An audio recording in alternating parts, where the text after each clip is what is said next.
बिहार में इस वक्त प्रधानमंत्री नरेंद्र मोदी दो रैली कर रहे हैं। एक रैली समाप्त हो गया है, दूसरा बेगूसराय के अंदर जोरों शोरों से जनता को लोक लुभाने की कोशिश की जा रही है। लेकिन इसी बीच एक ऐसी खबर, एक ऐसी रिपोर्ट निकलकर सामने आई है जिसमें कहा जा रहा है कि भारतीय जनता पार्टी जिन सीटों पर इस वक्त बिहार के अंदर चुनाव लड़ने वाली है, उन सीटों में बड़ी ही, जी हाँ, बड़े ही लेवल पर बीजेपी को झटका लग सकता है। और वो कौन कौन सा सीट है, किस सीट पर बीजेपी हार सकती है, इस पर चर्चा करेंगे। साथ में आपको एक और खबर बताएंगे जहां पर भारतीय जनता पार्टी के कर्मठ जुझारू नेता और उनके पूरे परिवार को पीट पीट कर लहूलुहान कर दिया गया है।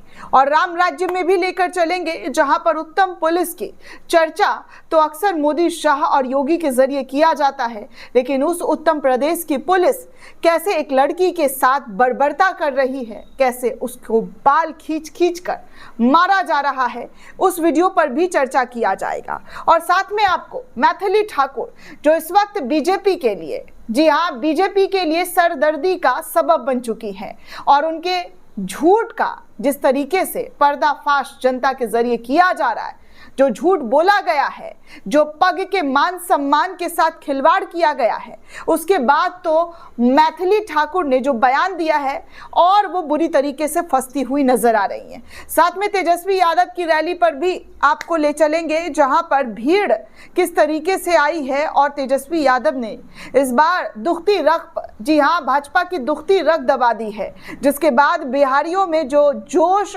उत्साह देखने को मिला है, उस वीडियो को भी आपके सामने रखेंगे। तो चलिए सबसे पहले बिहार चुनाव पर एक नजर डालते हैं। तमाम नेता इस वक्त जोरों शोरों से तैयारी कर रहे हैं। हर किसी को चाहिए सत्ता, कुर्सी, पावर, और इसके लिए पिछले कई महीनों से, यहाँ तक कि पिछले साल से ही नीतीश बाबू ने पूरी तैयारियां कर ली थी। आरजेडी ने भी घूम घूम कर पूरे, जी हाँ, पूरे राज्य में जो है दौरा किया है, हर तरफ जाकर जनता से बातचीत की है, उनको आश्वासन दिलाया है। अब इन सब के बीच जब वोट का दिन नज़दीक आ रहा है, जैसे जैसे वक्त नज़दीक आ रहा है, वैसे वैसे कई ओपिनियन पोल्स भी जनता के द्वारा सामने आ रहे हैं। कई मीडिया चैनल्स के ज़रिए दावा किया जा रहा है कि भैया देखिए, एनडीए जो है बहुमत की सरकार लाने वाली, एनडीए सत्ता में वापसी करने वाली है। लेकिन वहीं दूसरी तरफ आरजेडी के समर्थक जो मुंह खोल के गोदी मीडिया को जलील कर रहे हैं, जो बेइज्जत कर रहे हैं, और जनता का खासकर जो गोदी मीडिया को जवाब मिल रहा है, वो उससे कैसे छुपेंगे, ये भी अपने आप में सबब है। दोस्तों, चित्रा त्रिपाठी का वीडियो आपने देखा कि वोट चोर गद्दी छोड़ जैसे नारे उनके मुंह पर लगाकर जनता ने वहां से भगाया, जैसे तैसे करके वहां से वो निकली। रूबिका लियाकत पहुंची तो रूबिका लियाकत जैसे एयरपोर्ट पर दरभंगा के पहुंची तो जनता से सोचा कि कुछ निकलवा ले, उगलवा ले, मोदी भक्ति का गुणगान ही करवा ले ताकि साहब के नज़रों में जो है नंबर मिल सके। लेकिन जनता ने वहां पर भी उनको नकार दिया और कहा कि इस बार तो राजद ही आएगा, इस बार तो राजद को ही, जी हाँ, समर्थन है हमारा। उसके बाद रूबिका लियाकत खीकी खीकी करके आगे बढ़ गई और उस यहाँ अपने सोशल मीडिया पर डाल के लिख रही हैं कि देखिए माहौल तगड़ा बना हुआ है, ज़बरदस्त टक्कर की, कांटे की लड़ाई। जबकि कांटे टक्कर की कहीं से कहीं लड़ाई दिखाई ही नहीं दे रही है। दोस्तों, भाजपा के नेता जा रहे हैं तो भगाए जा रहे हैं, जदयू के नेताओं का क्या स्वागत हो रहा है वो भी आप देख रहे हैं। बड़े बड़े मंत्रियों को भगाया जा रहा है, उनको मुंह पर, जी हाँ, उनके मुंह पर मुर्दाबाद के नारे लगाए जा रहे हैं। ये सब कुछ बिहार की धरती से ही निकला हुआ वीडियो सामने आ रहा है। लेकिन अब एक और सर्वे जो सामने आया है जहां पर कहा जा रहा है कि भारतीय जनता पार्टी इस बार बिहार विधानसभा चुनाव में औंधे मुंह हार सकती है और इतनी सीटें हारेंगी जिसका अनुमान जो है जनमत पोल्स के जरिए शेयर करते हुए जानकारी साझा की गई है।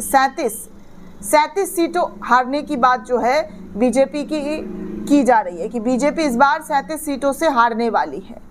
अब कौन कौन सा सीट है, इस पर भी चर्चा कर लेते हैं। तो सबसे पहले दोस्तों आपको बता दूं, जनमत पोल्स के हवाले से खबर आती है कि ये सीट भारतीय जनता पार्टी हार सकती है इस बार विधानसभा में।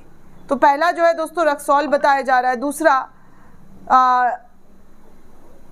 छत्तापुर बताया जा रहा है, नरपतगंज बताया जा रहा है, किशनगंज है, सहरसा है, तेघड़ा है, कोचाधाम है, बैसी है, पीरपैंती है, अलीनगर है, मुजफ्फरपुर है, दरभंगा टाउन है, बाकी जो दोस्तों अजियानब है, छपरा है, अमनूर है,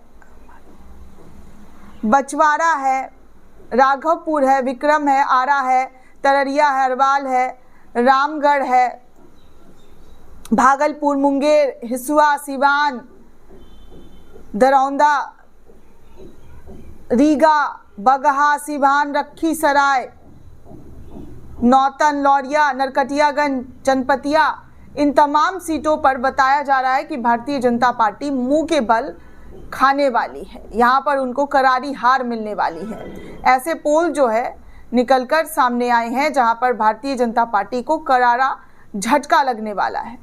आप लिस्ट एक एक करके देख सकते हैं कि इन जगहों पर बीजेपी की हार जो है वो बताई जा रही है कि किस तरीके से होने वाली है। वहीं दूसरी खबर पर आपको ले चलते हैं जहां पर भारतीय जनता पार्टी के एक नेता और उनके पूरे परिवार की किस तरीके से पिटाई हुई है, कैसे उनका मुंह कान फोड़ दिया गया है, लहूलुहान कर दिया गया है। ये सब कुछ उत्तर प्रदेश के अंदर हो रहा है। सोचिए, भारतीय जनता पार्टी की यहाँ पर सरकार है, पुलिस है, सब कुछ इनका है, बड़े बड़े दावे इनके हैं, लेकिन इनके अपने पार्टी के नेताओं के साथ क्या हो रहा है, किस तरीके से बवाल हो रहा है, कैसे बच्चों तक को पीट दिया गया है। मतलब आप सोचिए कि इतना बड़ा हिंसा हो गया, मारपीट की घटना सामने आ गई, वो भी भारतीय जनता पार्टी के नेता और उनके पूरे परिवार के लोगों के साथ। फिर भी उत्तर प्रदेश सुरक्षित है, राम राज्य है। दोस्तों, खबर यह है कि मिर्ज़ापुर में कमीशन को लेकर इस कदर बवाल हुआ कि दो पक्षों में जमकर मारपीट हुई, जिसमें बीजेपी नेत्री के पति और उनके बच्चे को पीटा गया। बच्चा लहूलुहान हो गया। नेत्री ने पुलिस कर्मियों पर बेहद गंभीर आरोप लगाए हैं और प्रयागराज मिर्ज़ापुर मार्ग पर धरने पर बैठ गई हैं। मामला विंध्याचल कोतवाली क्षेत्र का बताया जा रहा है, जहां पर जबरदस्त तरीके से हंगामा हुआ है और पुलिस इस पूरे मामले पर कह रहे कि थाना विंध्याचल क्षेत्रगत इंद्रावती अस्पताल के सामने दो पक्षों में आपस में वाद विवाद हुआ। शैलेंद्र सिंह द्वारा दिए गए तहरीर के आधार पर थाना विंध्याचल पर सुसंगत धाराओं में अभियोग पंजीकृत कर कार्रवाई की जा रही है। मतलब अब जाकर कार्रवाई की जा रही है। सोचिए, पहले तो दोस्तों किसी भी चीज़ का हल हिंसा नहीं होता है। हिंसा किसी भी कीमत पर नहीं की जानी चाहिए, चाहे मुद्दा कितना बड़ा हो, कितनी बड़ी घटना क्यों ना हो। कानून है हमारे देश में और कानून पर भरोसा करना चाहिए। लेकिन जिस तरीके की हरकत यहाँ पर भारतीय जनता पार्टी के नेत्री के साथ हुई, उनके बच्चे पति को पीटा गया, बच्चा तक को नहीं छोड़ा गया, ये बेहद निंदनीय है दोस्तों, कष्टदायक है।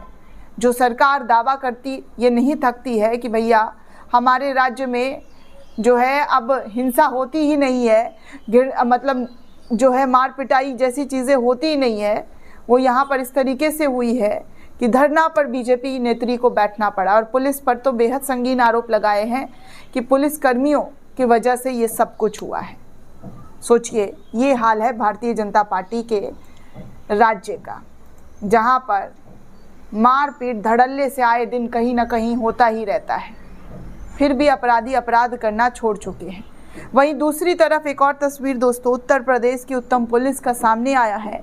इस वीडियो में बताया जा रहा है कि ये मुजफ्फरनगर पुलिस है और आप इसमें देख सकते हैं कि गश्त के दौरान एक युवक से वसूली को लेकर कैसे पुलिस के ज़रिए मारपीट की जा रही है, कैसे उसके कॉलर को पकड़ा गया है, उसके बाल को धरा गया है।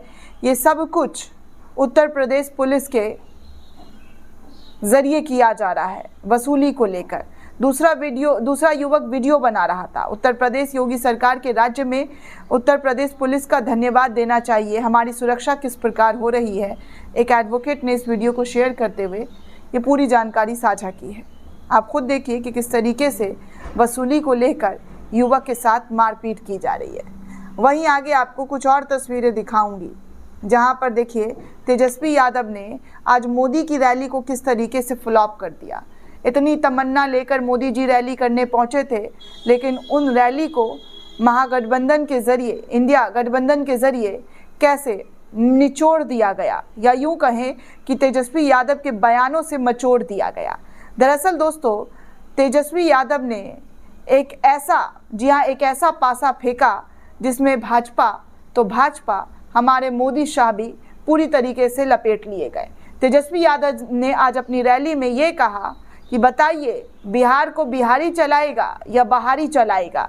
ये सवाल बिहार के लोगों के सामने रख दिया गया कि क्या गुजरात से आकर लोग बिहार को चलाने का काम करेंगे या बिहार के ही लोगों में इतना दम है कि बिहार को चलाकर बिहार को सही रास्ते पर दिखाया जाएगा। अब जैसे ही ये बयान तेजस्वी यादव के जरिए दिया गया तो बिहारियों में रोष आ गया और उनकी रैलियों में जो जनता का समर्थन, जो प्यार, जो सपोर्ट मिला है, आप इस वीडियो में खुद देख सकते हैं कि किस तरीके से यहाँ पर तेजस्वी यादव की बातें सुनकर जमकर लोग बिहार के झूमने, नाचने, गाने लग गए हैं। वहीं अब दोस्तों, पहले पत्रकारिता हुआ करती थी, लेकिन अब पत्रकारिता को कलंकित करने वाले चाटुकारों की ये तस्वीर आप देखकर खुद कमेंट करके हमें बताइए कि इसे आप पत्रकार कहेंगे या चाटुकार, क्योंकि जिस तरीके की तस्वीर आप सामने है दोस्तों, अमित शाह और नेटवर्क 18 अंबानी के चैनल के ये पत्रकार की, जो दिन रात नफरत और घृणा हिंदू मुसलमान करता रहता है, आज गृह मंत्री के कदमों के आगे गृह मंत्री ने अपना कदम किस तरीके से इसके सामने रखा हुआ है, आप खुद देख सकते हैं। और देखकर 2 शब्द कृपया करके ज़रूर लिखिएगा। बाकी आपको बता दूं दोस्तों, एक और पत्रकार जो आरएसएस के शाखा से निकले हुए हैं, रजत शर्मा, इनकी पत्रकारिता को देखकर सुनकर ऐसा लग रहा है दोस्तों कि आप पत्रकार क्यों कहलाते हैं। हाथ जोड़कर आपसे विनती है, आप प्रवक्ता बन जाइए, आप नेता बन जाइए, मंत्री बन जाइए, लेकिन पत्रकारिता के पेशे को कलंकित मत कीजिए। आपका काम है जनता का आवाज़ बनना, लेकिन आप कैसे सरकार के भोपू बनकर बच रहे हैं, ये इस एक रिपोर्ट को देखकर सुनकर समझ में आ जाएगा।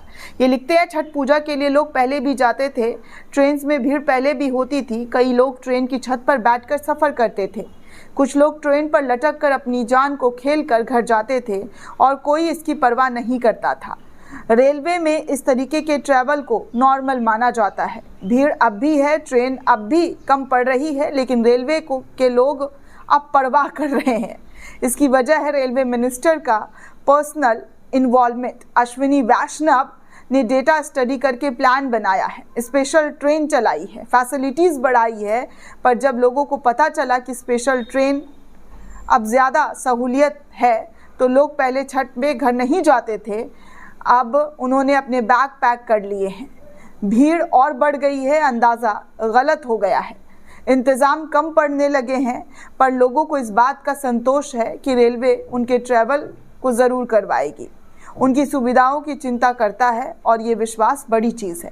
मतलब आप देखिए दोस्तों कि आए दिन ट्रेन में कैसे मगजमारी हो रही है, किस तरीके की भीड़ चढ़ रही है, कैसे उठापटक हो रहा है, मारपीट हो रहा है। हर दिन विजुअल्स आ रहे हैं जो काफ़ी खतरनाक, डरावने वाले हैं। पिछले साल तो लोगों की जान तक चली गई थी रेलवे स्टेशन पर, लेकिन रजत शर्मा जैसे लोग पत्रकारिता को कैसे कलंकित कर रहे हैं, ये आपके सामने है।